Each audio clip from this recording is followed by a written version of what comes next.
और पांचवें नंबर के ऊपर होता है गार्लिक का इस्तेमाल करना। गार्लिक आपके लिए बहुत ज्यादा बेनिफिशियल है और सबसे अच्छी बात यह है कि आप गार्लिक को एज अ रॉ लें, मतलब उसको कच्चा खाएं या सालन के अंदर इस्तेमाल करें, सैलेड के अंदर इस्तेमाल करें, और उसके अलावा जो घर में चटनी बनती है अगर उसके अंदर इस्तेमाल करेंगे तो ये भी आपके गले को साफ करेगा, आपको नजला, जुकाम और गले की खराश से बचाएगा। और सातवें नंबर के ऊपर होता है अपने गले को रेस्ट दें।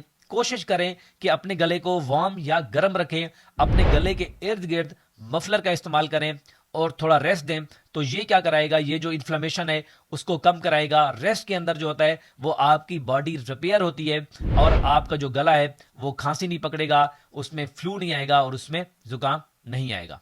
इन नेचुरल वे से आप खांसी से, जुकाम से और गले की खराश से बच सकते हैं। लेकिन यहां पर एक बात याद रखें कि आपको एंटीबायोटिक का इस्तेमाल कब करना है और कैसे करना है, यह चीज याद रखिएगा। अगर आपको कफ हो और उसके साथ साथ आपको बुखार या फीवर शुरू हो जाए, या आपको फीवर ना आए लेकिन जो आपको कफ हो वो बलगम वाली हो, उसमें स्प्यूटम आ रहा हो और उसका कलर अगर येलो या पीला हो जाए, तब आपको एंटीबायोटिक का इस्तेमाल करना है। वरना आपको कॉमन कोल्ड और कफ के लिए एंटीबायोटिक के इस्तेमाल की जरूरत नहीं होती, क्योंकि मल्टीपल अगर आप एंटीबायोटिक लेते रहेंगे तो आपके जिस्म में इनके खिलाफ रेजिस्टेंस पैदा हो जाएगी और फिर ये एंटीबायोटिक आगे चल के आपके ऊपर इफेक्ट नहीं करेंगी।